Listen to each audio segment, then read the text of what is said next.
不動産屋さんの怪談です。これは同じ不動産業者の石川さんが高校時代に体験したお話です。当時高校生の石川さんは茨城県の古河市に住んでいたそうです。家の近くには山林が多く、カブトムシやクワガタがたくさん取れました。高校生ともなるとしっかりカブトムシやクワガタを取ったら養殖所に持って行って買い取ってもらい、小遣いを稼いでいたそうです。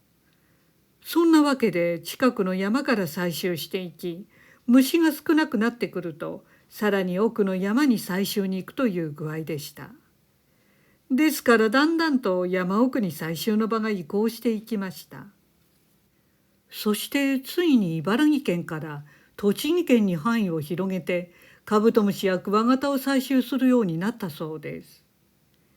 ある日いつものように石川さんは友人と4人で虫を探しながら山林を原付バイクで進んでいました。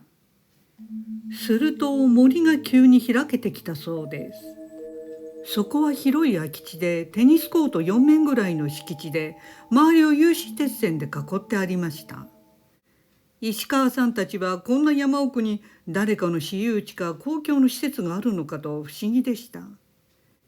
それより4人が興味を持ったのはその敷地の真ん中に一軒の小屋が建っていたことでした。その小屋は地面より少し高い位置に入り口があり、高床式住居のような建築で、どうやら倉庫か蔵のようでした。好奇心もあったのですが、外が暑かったのと、ちょうど4人とも休憩を取りたいと思っていたので、あの蔵の中で少し休もうということになりました。実はもう時効ですが、石川さんたちはその蔵の中でタバコを一服しようと思ったのです。そこで原付を前に止めて、4人とも蔵の階段を上り、入り口の木の扉を開けて中に入りました。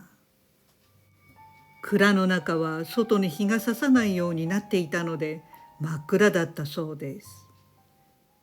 そして石川さんたちが一斉にライターでタバコに火をつけた時でした。ライターの火で周りが明るくなり、部屋の異変に全員が気がつきました。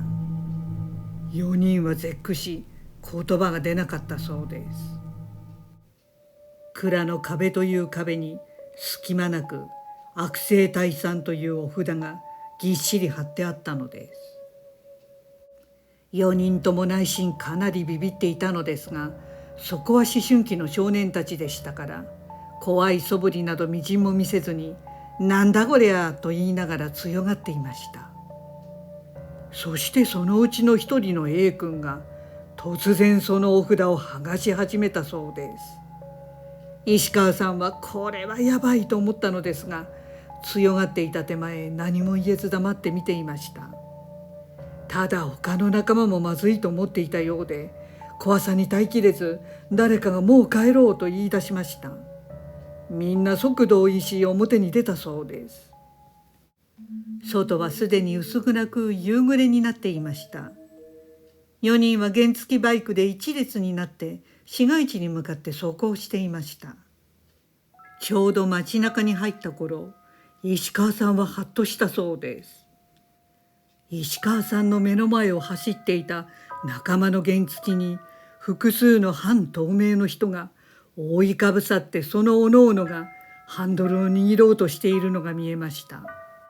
それらは生きている者たちではないのは明らかで、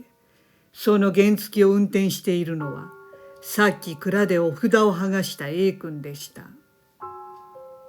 すると A 君の原付は制御を失い転倒したそうです。石川さんも他の仲間も A 君が転倒したのですぐに止まり A 君に駆け寄りました。おい大丈夫かと近寄ってみると A 君の右足は骨折しており骨が見えていました。A 君はすぐに入院しましたが、さてこの後のことです。この事件がきっかけで噂が噂を呼び、あの蔵の小屋は一気に有名な心霊スポットになってしまったそうです。心霊スポットマニアにお札の家と聞けばすぐわかるところになりました。その後 A 君も無事退院し、しばらくして石川さんたちはまた例の小屋に肝試しに行ってみようという話になりました。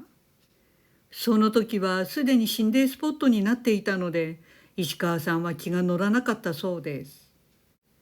ただその時は霊感があることで知られていた男子3人女子3人でカップルになっていくことになりました。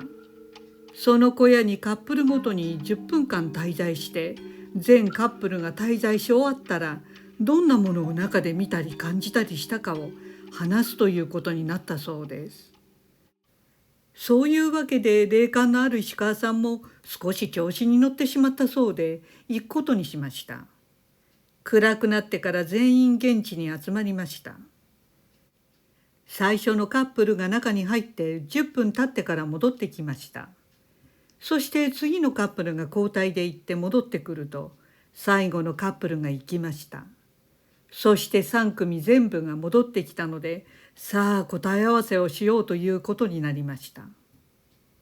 すると1人を除いて全員が同じ答えだったのです。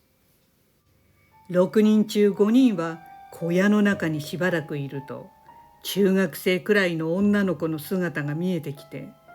その女の子はすすり泣いていたということでした。ところが一人だけが女の子がいたというところまでは同じだったのですが、その女の子は「ふふふふ」と薄笑いをしていたというのでした。そして笑いながらすごい勢いで近づいてきたそうです。驚いて逃げようと思うと、耳元で「お札を剥がしてくれてありがとう」という声が聞こえたということでした。この一人だけ回答が違ったのは、あのお札を剥がした A 君だったのです。その後 A 君はこの日を境に少しずつおかしくなっていきました。まず人と話をしなくなり、黙りこくるようになっていき、見るからに生気もなくなっていきました。そして石川さんたちとも当然疎遠になっていきました。結局その後家族の都合なのかは分かりませんが、 A 君は引っ越してしまったそうです。しばらくして A 君が亡くなったと聞きましたが、死因が何かは分かりませんでした。さて本来ならここで話が終わりだったのですが、石川さんから後日談を伺うことができました。今現在は東京にお住まいの石川さんですが、先日法事で久しぶりに古河市に戻り、弟さんとたまたまこのお札の家の話をする機会があったそうです。6歳年下の弟さんが18歳の時には、すでにこのお札の家はあなたの知らない世界などの複数のテレビ番組で取り上げられていました。当時弟さんも3人で肝試しにその家に行き、そのうちの1人が亡くなっているそうです。それも A 君と同じで、その子だけが女の子の笑い声を聞いていました。弟さんの話では、他にも軽い気持ちで肝試しにお札の家に潜入し、亡くなった方が複数いるとのことです。また取材として訪れたテレビ関係者も亡くなっているそうで、同行した霊能者は私では無理ですと言って中に入ることを拒否したということでした。このお札の家の土地では惨殺があったということ以外、どんな曰くがある土地柄なのかは誰もわからないそうです。今現在は道路ができて家が建っており、そこには人が住んでいるので、詳しいことはここまでにしておきます。ちなみにこのお札の家は有名な怪談チャンネルでも少し前に紹介されているそうです。ご興味のある方は調べてみてください。この場所を世に広めるきっかけとなった石川さんたちのエピソードも出てくるかもしれませんね。ご視聴ありがとうございました。よろしければチャンネル登録といいねボタンをお願いします。